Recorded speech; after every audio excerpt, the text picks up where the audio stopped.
Okay, so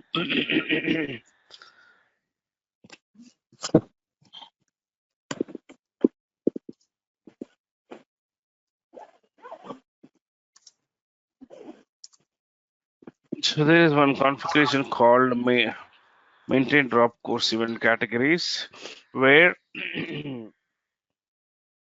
you'll be configuring the reason for dropping.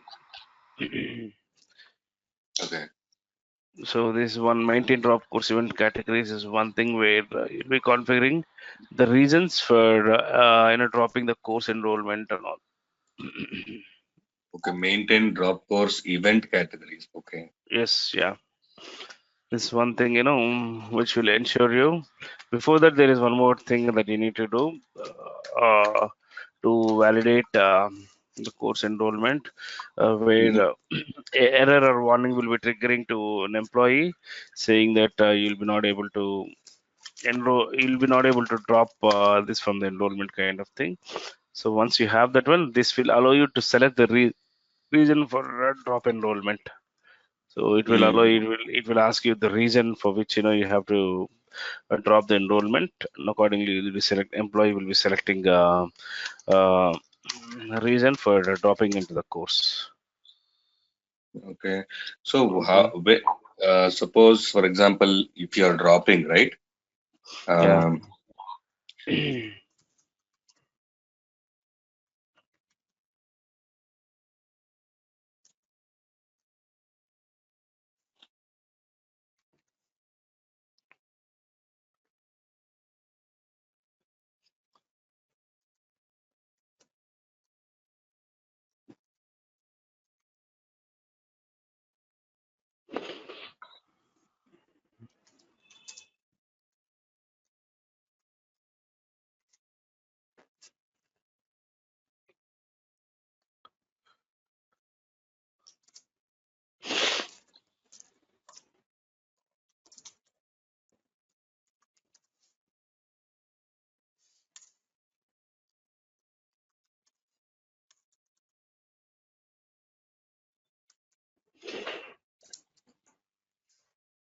So what you can do is you can just note down these configurations, and probably you can also see if you can test this when you're actually trying to do that in your tenant, like once you make this configuration, and when you're actually pick up any of the enrolled course and try to drop that enrollment from that particular course, and whatever the reasons that you're actually configuring, those needs to pop up when there is a drop that is going on for the course. okay. So once you configure this one, and there is a validation called maintain learning validations.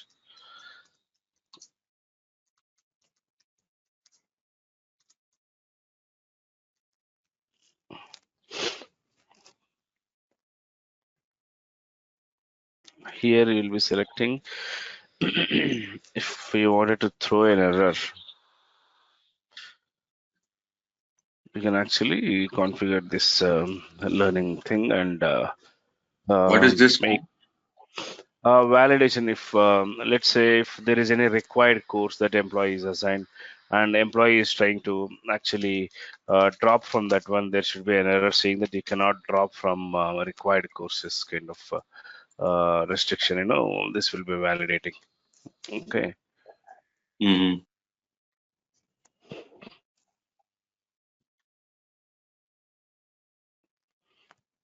So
So this is a condition that you'll be configuring and maintain learning validations.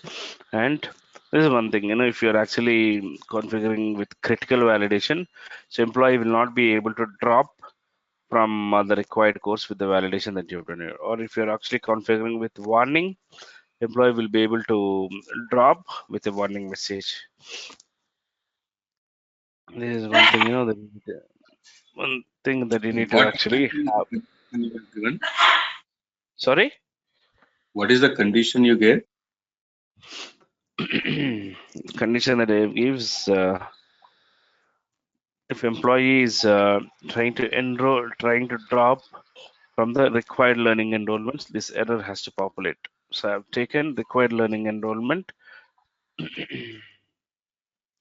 when there is a required learning enrollment, this the error validation has to trigger and restrict employee to drop from the required learning enrollments. Hmm. Okay. So you have given required learning enrollment equal to Yes. value specified in the filter comparison value. Yes means if it is required enrollment, yes. Okay. Yes, yeah. So this is a Boolean value. This is a true or false condition. That is the reason why I've taken comparison value as yes. Okay. Uh-huh.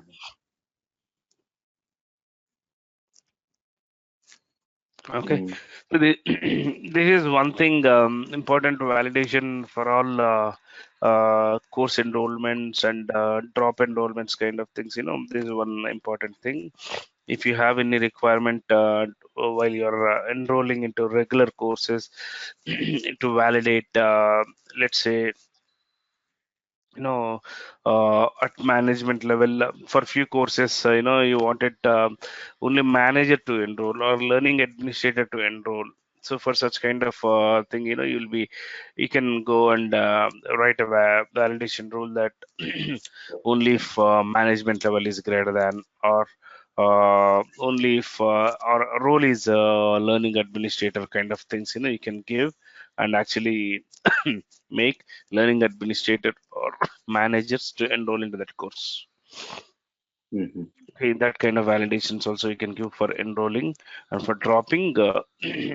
So I just took an scenario like for required courses, employee will not be allowed to drop.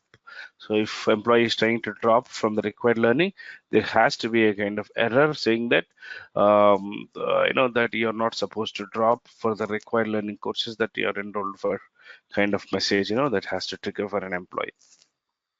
Okay. Let's see if at least through mass enrollment, we'll try to enroll one of the candidate and see if we're able to, or else I'll get you a screenshots.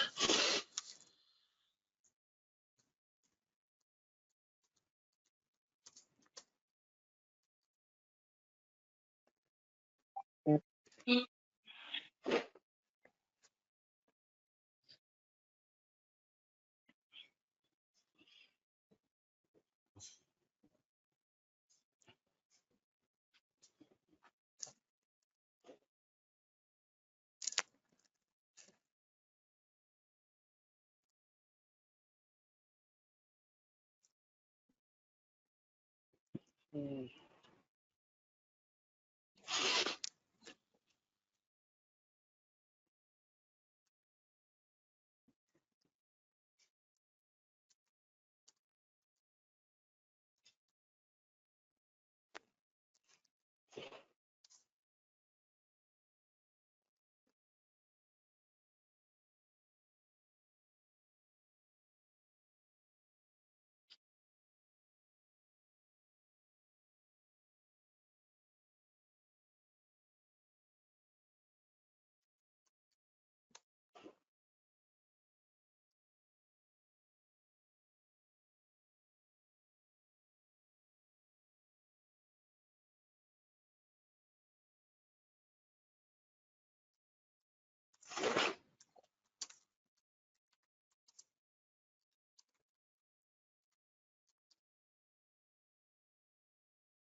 Is there anything that I've changed?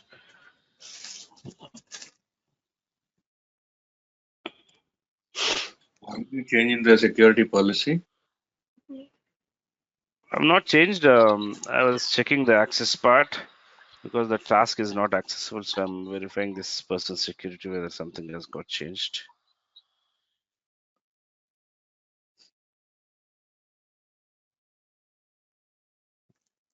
So what is the maximum access? Is it learning administrator? Yes, learning administrator is one thing, for learning you need to have.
So implementers have the maximum access, not the learning admin, right? Implementers are actually they have complete control. So they will be setting up access for learning administrator. Before learning administrator, implementers are the people who are actually implementing learning, and they should have Mm. complete control over the tenant. So they'll be a kind of master users, I can say, will be controlling entire workday from implementing area. Mm. Once they implement and they go off from the picture, their learning administrator will be coming into picture, who will be actually doing all the administrative activities related to learning. Mm.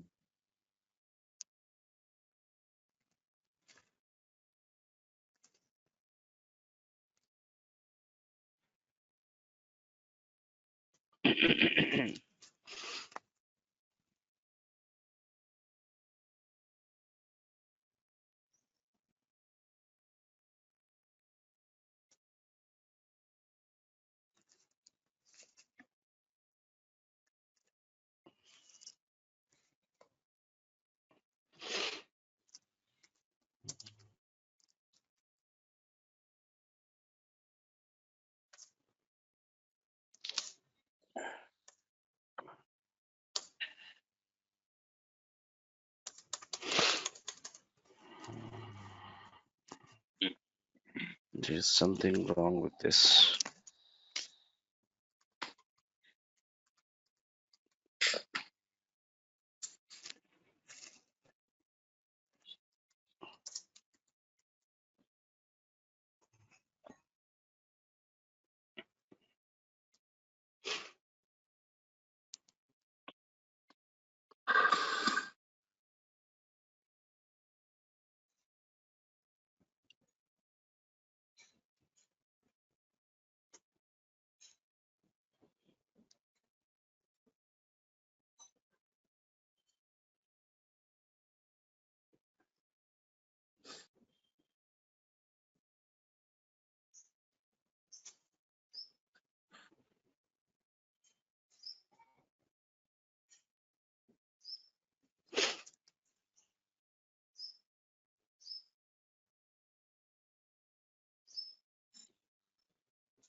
I don't know what kind of setup is missing here.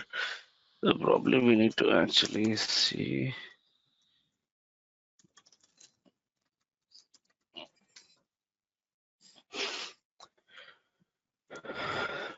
BP level we have given, domain we have given.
So actually, managing these domains related to mass enrollment to see if those are actually restricted.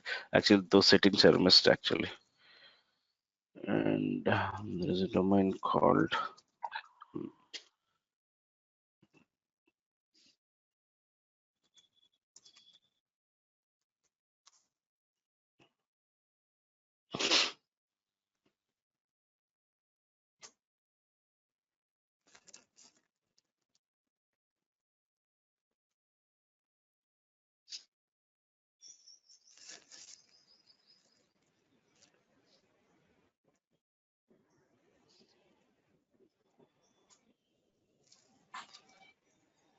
Okay.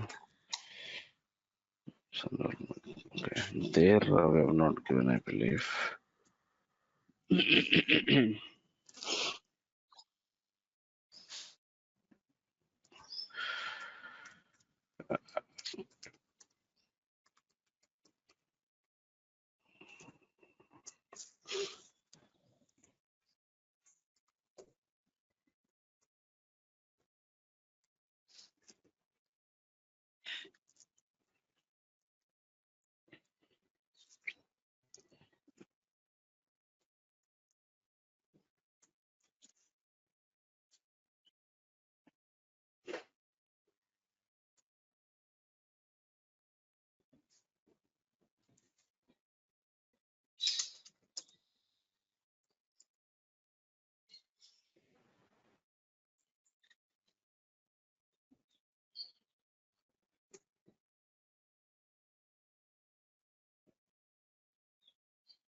Nothing is there here.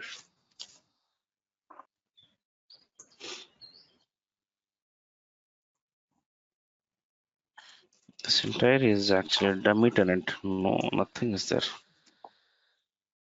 Hmm.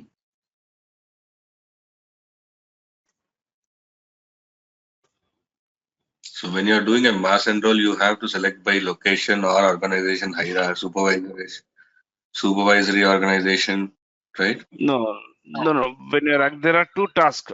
So mass enrollment by role, mass enroll is one of the tasks. So when you actually try to enroll by mass enroll, you'll be getting a list of all the employees. From there, you'll be selecting all those employees and enroll into the course. This is one thing by role. So when you go with mass enroll by role, you have to select the organization, and from that organization, you need to pick that employee. So two ways. One is there is straight task called mass enroll. So when you go with the task, you'll be getting a list of all the employees with check boxes, for each employee. So you can select as many as how you want the check boxes and do a kind of mass enroll activity with one go. Or if you wanted to do for specific organizations or specific roles or specific location people, this is one thing. This is the task that you can actually choose. Mm-hmm. Okay. Okay. So that is one thing we need to do. I don't know why where this tenant is actually gone blank with all. So we are assigning all the required security.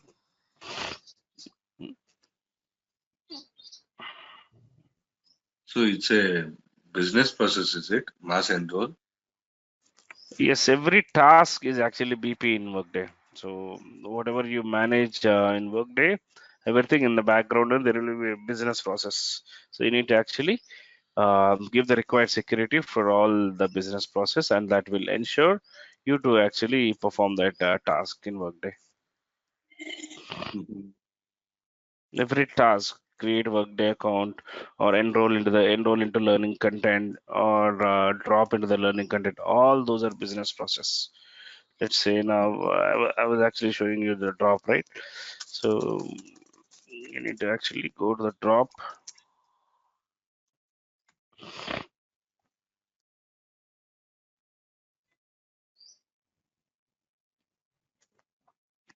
Who has to do a kind of drop and drop learning things? Here you'll be giving all the security.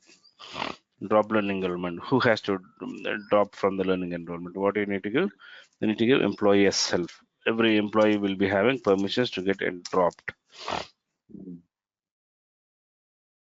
and obviously learning administrator will be having permissions to drop employee,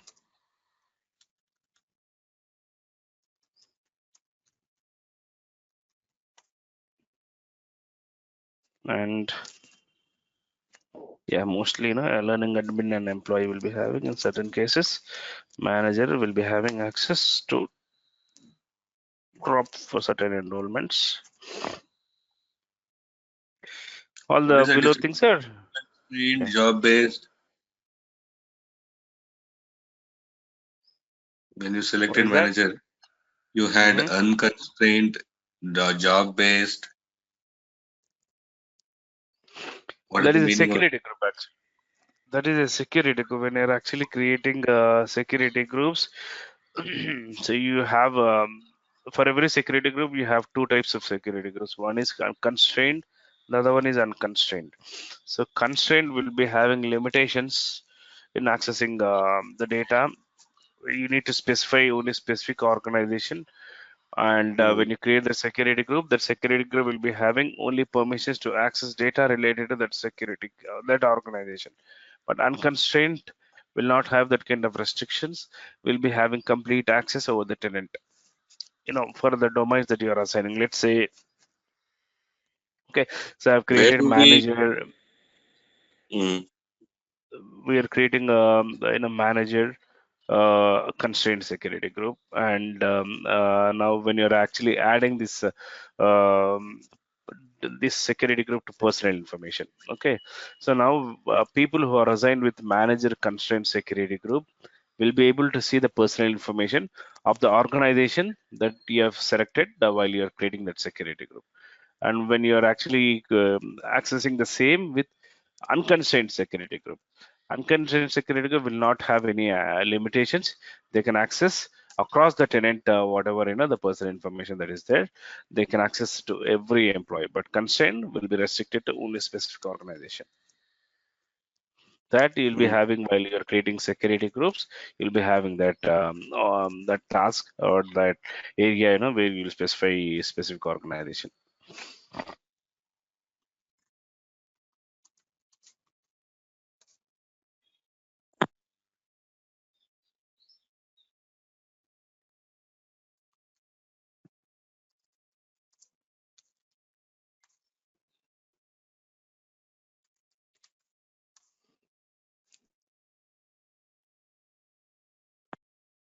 These are all you'll not see in real time. People who are actually doing some kind of training, they would have created this one.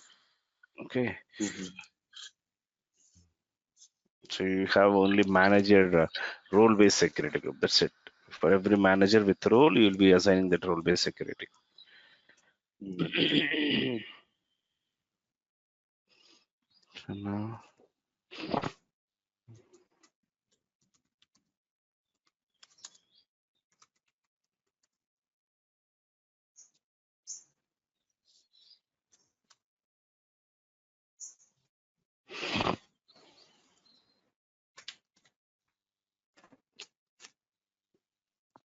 now with this change, employee should be able to drop the enrollment from the course, because we have given a security for an employee to drop the course from there. But there are certain validations that we have given. So if it is a required learning course, employee will be getting an error saying that you're not supposed to drop from the required learning content, kind of error that employee will be getting.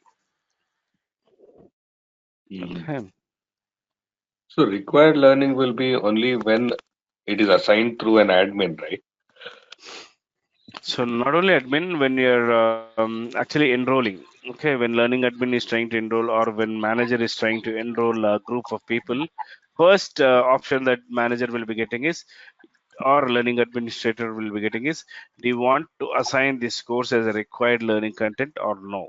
So if people select as required learning, that enrollment will be marked as a required learning content, and employee should be able to view that information in their required list of courses in their dashboard.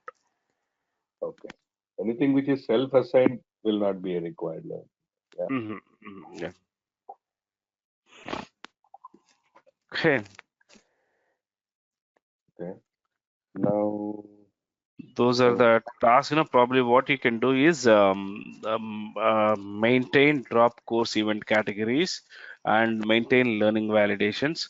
These two things, probably what you can do is, you can try to configure this in your non-production environment. Let's say it is sandbox or implementation. Configure these two and see if if you're trying to drop any employee from any enrollment, this validation error should come. Okay. I'll what is try to get you. Yeah. you are saying? Maintain? Which one? Maintain drop course event categories. Maintain Okay. drop course event categories and maintain learning validations. These are the two tasks where you'll be in maintain learning validation. You'll be writing a condition for all the required learning courses. Employees should not Mm. have access to drop.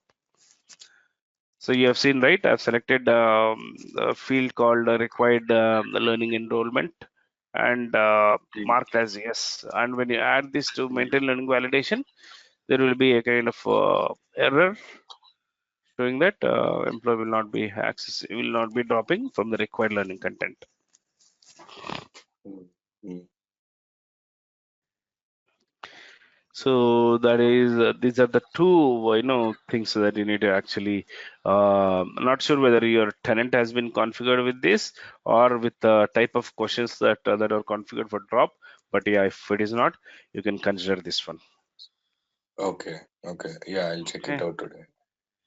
Okay, and there are a few more configurations.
Create learning prerequisite rule.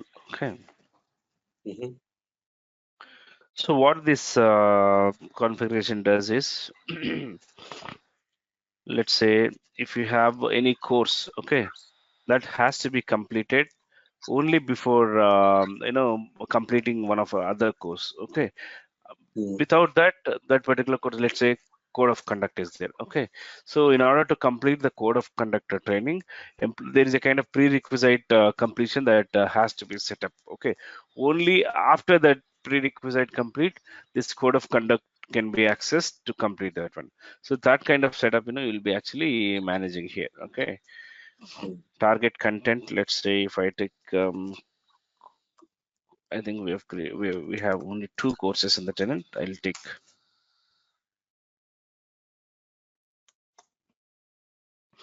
so I have taken code of conduct as a kind of course. It's a prerequisite. So,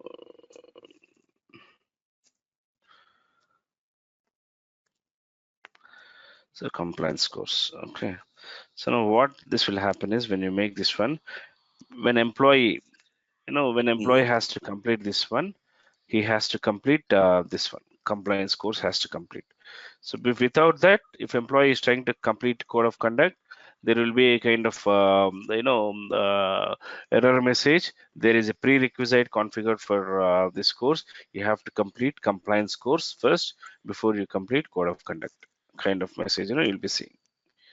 So create learning prerequisite rule is one of the validation configuration Mhm. that you'll be configuring. I think this also should have been configured in your tenant, but if if this is not, you can suggest this setting as well. Okay, so let's say kind of most of the courses will be having a kind of prerequisites. Employee has to get these kind of eligibility to Mhm. to complete these certain courses, kind of prerequisites will be there. So for such kind of things, this will be a kind of helpful configuration which you can consider. Okay. It's a prerequisite. Okay. Yes, yeah, prerequisite kind of rule. Okay, So the and probably target you can, content, uh, yes, like for example, if you want to enroll or if you want to complete the code of conduct, you have to complete the yes, compliance compliance, code. That's the compliance setting, course, yeah. right? Yes, yeah. That kind of validation, that kind of rule, that you would have Okay. configured. So when employee is doing that, you can actually, Mm. you can actually configure this one. So what does this mean? Target content means the course you will not be able to enroll or you will not be able to complete. Able to What is complete, complete. So here we have selected complete, right? Qualifier. If you select enroll, that also will work. no, So in no, no. qualifier, What you. I'm saying is, if I'm not completed the compliance course, Mhm. this condition does that mean that I will not be able to even see the Complete. enroll button for code of conduct? Enroll? No, no, you'll be not able to complete. Okay, you'll be not able to, once these are enrolled, you'll be not able to submit the completion. You'll be getting a kind of validation error saying that compliance course is a prerequisite for this one that has to be completed before you complete code of conduct one. Mm, I doubt because if you're already launching the SCOM content, then if you're allowed to launch it, that means that you can complete that also, right? that doesn't mean that the SCORM content will check the setting of learning. So there are two kind of things here. Where is this one? Edit. Yeah. So you have two things here: has enrolled and has completed. Okay, if you're selecting this one at enrollment level, you can actually bypass this thing. And if you're actually doing that at the completion level, so before, let's say you've taken complete course and you're clicking the submit button to mark it as a complete. Okay, there you'll be getting a kind of message. There is a prerequisite for this course, and that has to be completed. Hmm. Okay. Okay. I okay. This is one of the important configuration as well, which you need to actually check with Mm-hmm. most of the stakeholders will be having this. They'll not be getting this requirement during implementation, but after going live they'll be getting this. Is Mm-hmm. there a way that we can restrict kind of thing or not? Okay.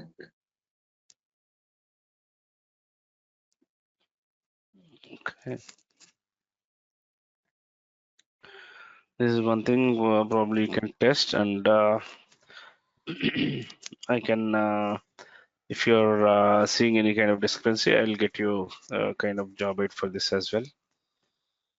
So if enrollment works, I think I should be able to do anything. But if enrollment itself is not working in this tenant, I think that's right from the scratch. Learning setup has to be made. Or so yeah, I was actually trying to enroll based on supervisor organization. Looks like there is no supervisor organization at least created in this tenant. There is a reason I'm not able to actually pick any employee based on supervisor organization also. Mm-hmm.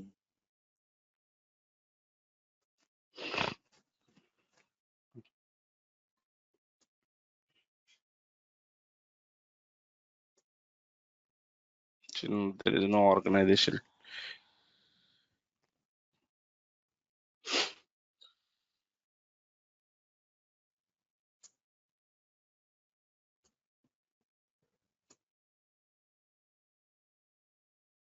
No worker. No employees are there. So I think this tenant is actually a kind of dummy tenant. I believe there is no data in this tenant. So no employees are there, no organizations are there, nothing is there. And to do that one, we don't have an access because they've given the only few security groups and they've blocked the security. They've locked the security not to perform any kind of security changes to this tenant to the user level. So their worry is we'll be creating multiple users and we'll be creating accounts, for that user. Probably that would be their worry, but that is actually restricting few tasks, that we can manage. But Mm-hmm. yeah, so those three configurations which I've asking you, right? Just go through them and see if you're able to perform. One is maintain learning validations. The other one is drop course event categories, and the other one is prerequisite for learning content. Okay, Mm-hmm. which you can Okay. consider. So these three, you can see if you're able to do that in your non-production tenant. If it is not configured, okay, probably anything would have configured in your tenant, but just check that part. And if nothing is there, nothing is configured, you can configure and test these things and come up with any kind of questions that you may have. Okay. Okay. Okay. Now we And have a thing called as cancellation policy what cancellation policy? for enrollments, meaning for the Drop users. enrollment. No, no, Drop is one thing. no, no. For example, if the user is enrolling for a course which is Mm-hmm. charged, okay, Mm-hmm. Mm-hmm. uh, so he needs to read through the cancellation policy, right? More than 30 days, you'll be charged 50%. Sorry, you'll not be charged. Less than 30 days, you'll be charged 75%. You'll be charged 25%. Less than 15 days, you'll be charged full tuition fees. Like this cancellation policy, how we can enter Uh, so that you can see. tuition tuition fees amount and all, you'll be not having this in learning. Probably that you'll be seeing in some accounts things and all. But if you wanted to set kind of within 50 days, if you wanted to amount things and all, full refund But kind okay, of things, amount, you'll be not not able to necessarily configure. amount has to be deducted. Not But necessarily yeah, amount has to be deducted. At least for the user to know what is the charge like that. At least user to know. Just the text to pop up when they're canceling or when they're dropping their enrollment. no, no, no. See, one thing is mainly for cost-related courses, employee will not have a control there. Okay, so manager will be enrolling, and manager will be actually getting that learning enrollment completed. So employee will not have that for cost associate courses, they'll not themselves go and enroll into that particular course. So once a manager enroll that one, employee should be able to go that and take that course. After manage as enrolled, and still due to some reasons manager wanted to drop that learning, manager will be taking care of that one and dropping that course, and will be going for another session kind of things and all. There will be multiple reasons for getting dropped, which is not intended or which is not required for that employee. All those reasons, drop reasons you'll be selecting, and that reason employee will be selecting or manager will be selecting while dropping that enrollment. And Okay. for your question, if there is any cost thing, that employee should be aware of the cost, and employee should be notified, not to miss this thing, because this much is the cost of the course kind of thing. What you'll be doing is you'll be configuring alert, not alert, you'll be configuring notification for that BP. Okay, for that BP you'll be actually configuring alert notification saying that when there is a due date that comes for that particular course, a notification has to be triggered. You have a course that is costing this much, and that you're enrolled for this course, and this has to be completed before the due date kind of information, and you'll be getting as part of a notification configuration for that particular BP. Hmm. Okay. Okay. So you're saying that you can edit a business process step for drop to trigger a notification, No notification, yeah. So what you can do is just go to drop BP, or else so notification. Okay. drop is there, you go to BP. What if I want to give an alert on the screen, not the notification? Because notification will go to your email and it will be there in No, your bell icon, right? notification will go to your this thing you'll be getting here. You'll be notification will be coming here. Yeah, yeah. So I don't want like that. I want it like an alert on the screen while he's dropping. So what you need to do is you need to actually alert means there has to be a report. Okay, so there has to be a Mm-hmm. report in the background for alert. Mm-hmm. When you're actually configuring alert, there has to be a report in the background. It will ask you for a report name. Okay, so you need to actually, but this will not work dynamically. Okay, so once employee has dropped, okay, your report will capture that information, and that report will be sending an alert. This is a kind of cost information of the course that you're dropping, or you dropped, and all this kind Oh, of custom content, you'll be actually oh, configuring okay, okay. at report level. So ideally, you can't schedule an alert because it is not dynamic, right? No. Okay, okay. You have to go for the business process step only in that case, as you said, Yeah, right? yes, for real-time scenarios that if you wanted to restrict for live transaction, BP would be Yeah. a kind of thing. But if you wanted to send a kind of static email notification for employee Outlook when something Mm. has happened, based on the report updates, that information will be sent to employee Outlook uh, Mm. with all the custom content that you'll be providing. Mm-hmm. Okay,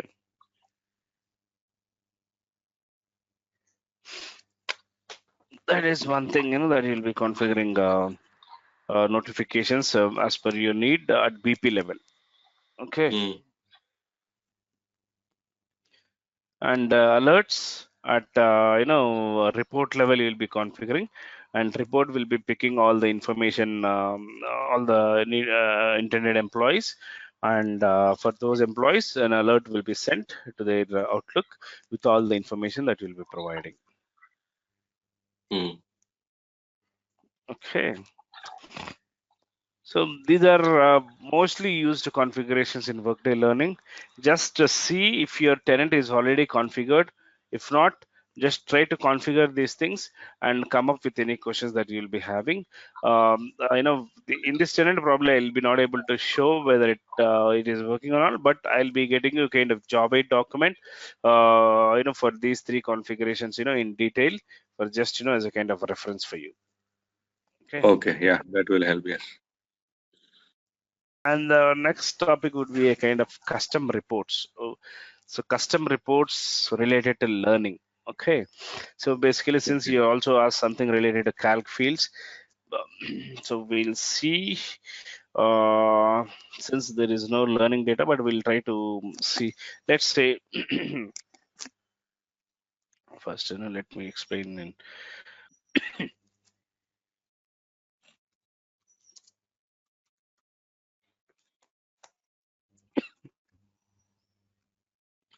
So whenever you are actually creating report, okay, whenever you are actually creating report, you need to specify in Workday what data that you wanted to report and what you need to pick. Let's say if you're creating a report and you're needing, employee personal information, okay, employee personal Mm. information, if you're needing, from where this data has to come, employee personal information, from employee only, from employee profile this has to pick.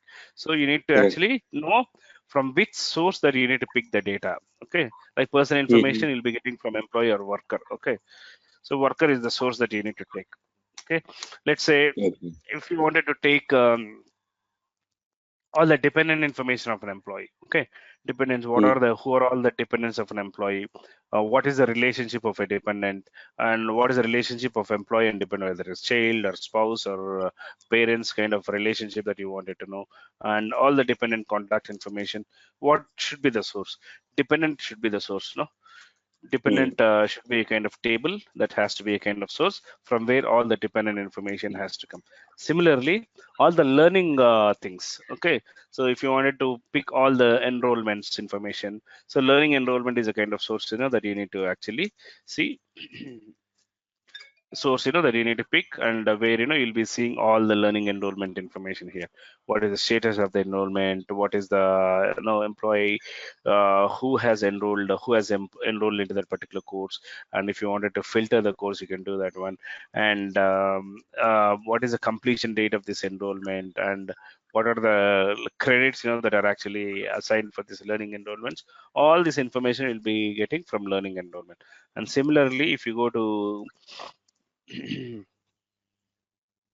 there is a standard report called data sources.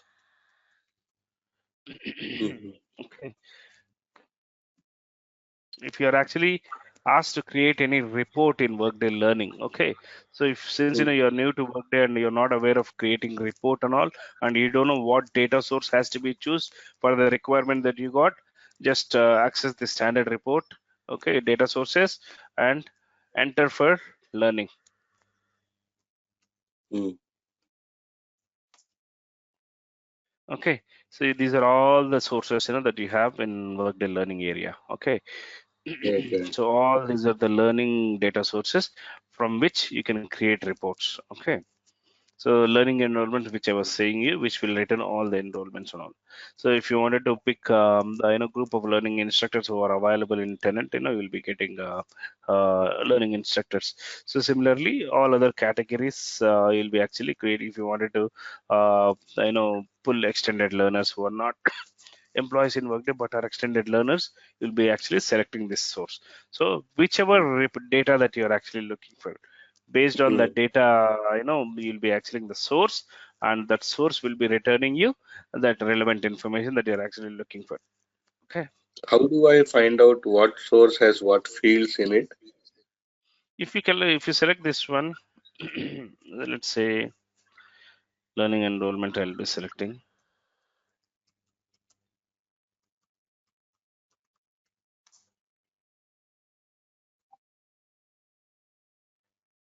Okay, I've selected learning enrollment. The business object for learning enrollment is learning enrollment. Okay. Okay, what is the difference between, now it is confusing actually. What is the difference between data source and a business object? Yeah, good question. So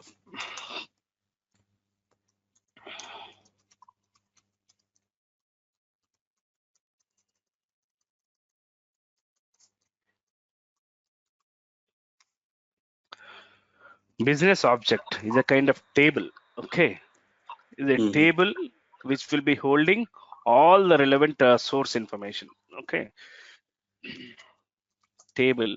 So the model that we have in Workday is the moment you create anything in Workday, you Hmm. create an employee, or you create any compensation event, or you create any compensation grade, or you create any learning enrollment and all, will be sitting in particular table. Okay, the table is Hmm. nothing a kind of business object. Okay, so when I say Hmm. that if you wanted to return the personal information of an employee, if you wanted to Hmm. return compensation even of an employee, if you wanted to return any kind of employment details of an employee, there has to be a source, and that source has to be part of one table. Okay, so personal information I'm saying like it will be coming from worker profile, right?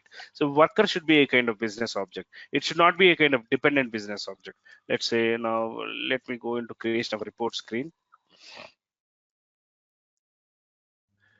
Create custom report.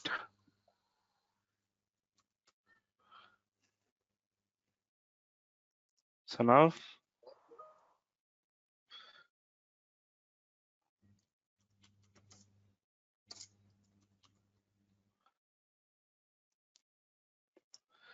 let's say if you're looking for,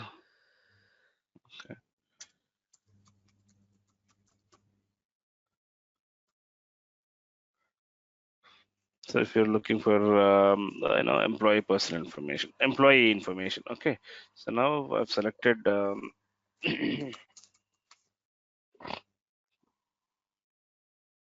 so you'll be getting list of or I can go for all workers kind of source. And once you select any of the source here and get into report definition page, you'll be seeing the business object for the source.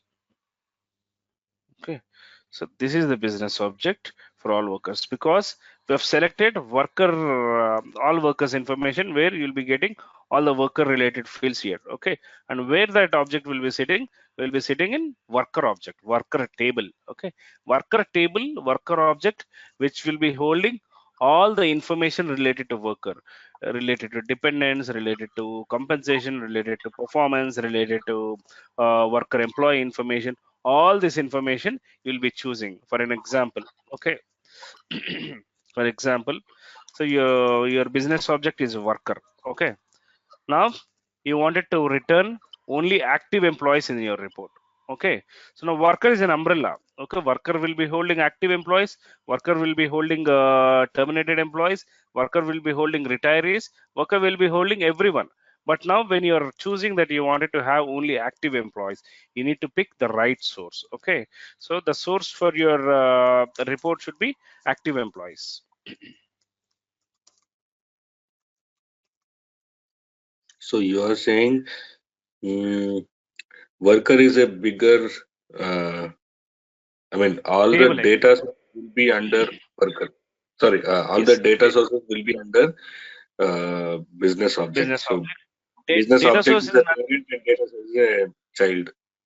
Yes, data source is nothing but a kind of view of your business object. So your business object will not show you in your report, but your data source, your data is a kind of view of your business object. So data source will be viewing all the information that is sitting in the business object. Okay. So let's say worker is one. If you wanted to view all active employees, you're viewing all active employees. Now, if you wanted to view only terminated employees, you can select the data source for all terminations. All terminations, if you select the source, you'll be getting only terminations. If you wanted to get only contractors, okay, you select all contingent workers. And if you wanted to select only all retiree information, you don't want any active, but you wanted to have only retirees, you'll be getting all the retirees. So your worker will be holding all this information, but your source is one thing, what you wanted to view, which you'll be selecting right source in your report while you're creating. But you will Next. select the, you will not select the business object in report, right? You will select No, the you source. will not select business object. You'll just select the source, and that source will return the business object in your report definition page.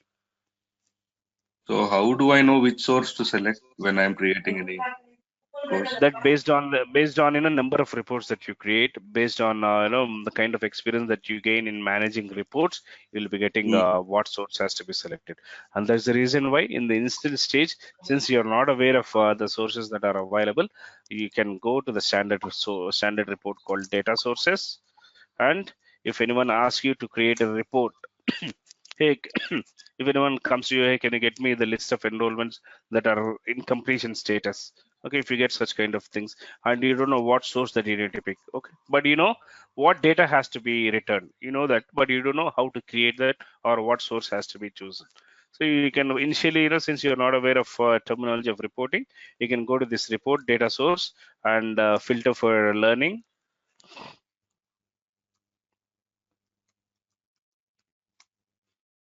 You can pick any of the relevant thing, learning enrollments you can check, and go ahead with creating reports and all.